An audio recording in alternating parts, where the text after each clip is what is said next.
Bismillahirrahmanirrahim. Assalamualaikum warahmatullahi wabarakatuh dan selamat sore kepada seluruh pemirsa rakyat Indonesia dimanapun berada, baik dalam dan luar negeri.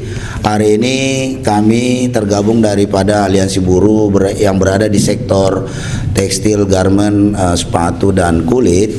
Hari ini akan menyampaikan siaran pers terkait persoalan pengupahan yang terjadi di sektor TGSL ini yang amat sangat diskriminatif dan tidak manusiawi. Dan kami akan menyampaikan siaran pers kami dan nanti kawan-kawan akan menyampaikan secara bergantian. Siaran pers Serikat Buruh, Serikat Pekerja Sektor TGSL Indonesia. Upah yang sama untuk merek yang sama. Jakarta, 19 Januari 2025. Industri alas kaki, garment, tekstil dan kulit. TGSL merupakan sektor industri berorientasi ekspor yang selama ini menjadi salah satu penopang utama industri manufaktur nasional. Jutaan buruh di sektor ini telah bekerja dalam ritme produksi tinggi dan disiplin ketat untuk menghasilkan keuntungan besar perusahaan multinasional dan pemegang merek brands global melalui rantai pasok produksi yang panjang, timpang, dan eksploitatif. Nih, paragraf kedua. Namun dalam penetapan upah tahun 2026, buruh sektor TGSL justru menjadi korban kebijakan yang tidak adil. Di berbagai daerah, buruh tidak memperoleh kenaikan upah sektoral kabupaten maupun kota. Meskipun produktivitas terus meningkat,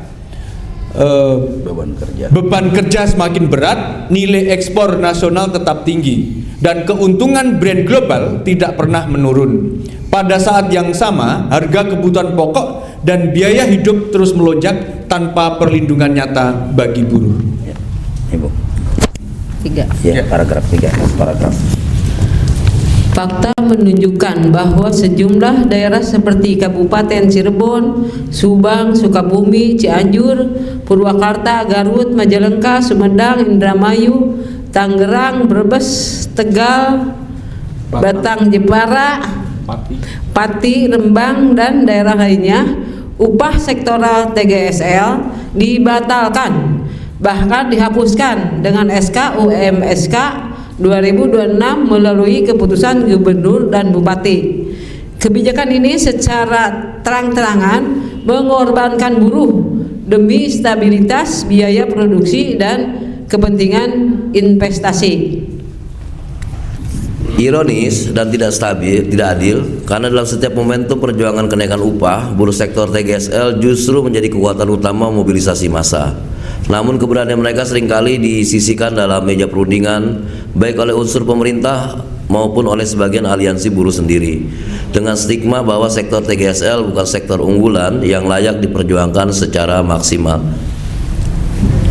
Situasi ini memperlihatkan ketimpangan struktural dalam rantai nilai global, di mana beban krisis, efisiensi, dan tekanan biaya produksi sepenuhnya ditimpakan kepada buruh. Sementara itu, pemegang merek global tetap mengamankan margin dan keuntungan besar dengan berlindung di balik regulasi negara dan kebijakan upah murah. Apalagi mengingat jika dimanapun di Belanda itu produksi di Indonesia tetap saja adalah sebagai buatan Indonesia atau made in Indonesia, sehingga harga pasarnya juga sama, tetapi upah yang diterima para buruh tidak sama antar daerah. Ya.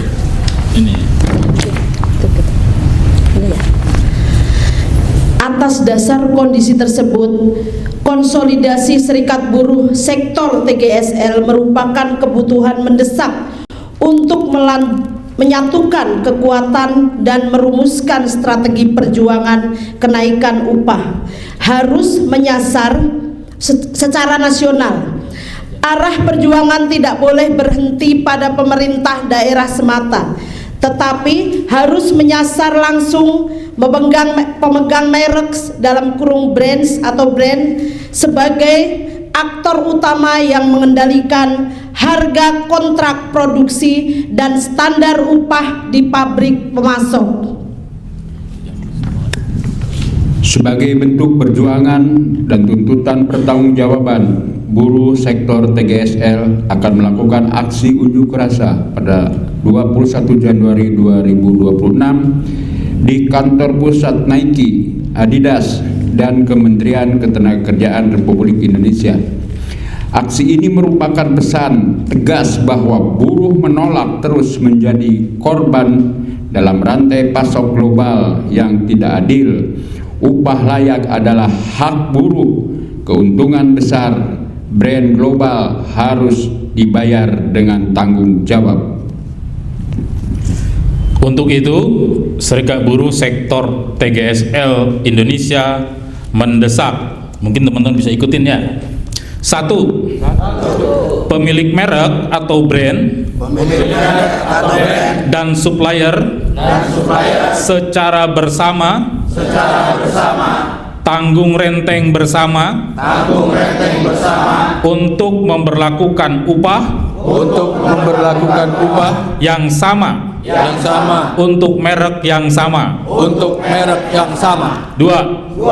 Mengajak buruh dan serikat buruh untuk bersatu padu bahu membahu mendesak supplier maupun pemilik merek menjalankan upah yang sama untuk merek yang sama. 3. Mendesak Kementerian Ketenagakerjaan Republik Indonesia segera memanggil para pemilik merek atau brand dan segera menghapus diskriminasi upah yang terjadi pada sektor industri TGSL dengan memberlakukan upah yang sama untuk merek yang sama. 4. Mendesak Kementerian Tenaga Kerja Republik Indonesia menghentikan disparitas upah buruh antar daerah dengan membuat konsep kebijakan upah layak nasional bersama dengan serikat buruh.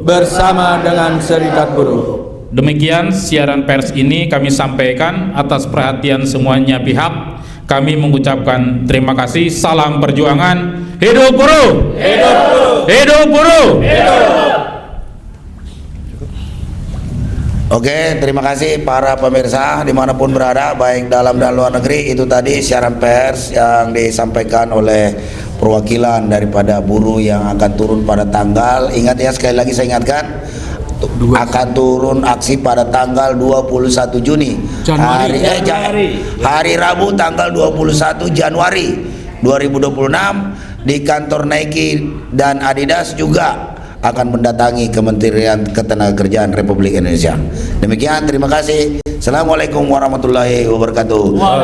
Hidup buruh!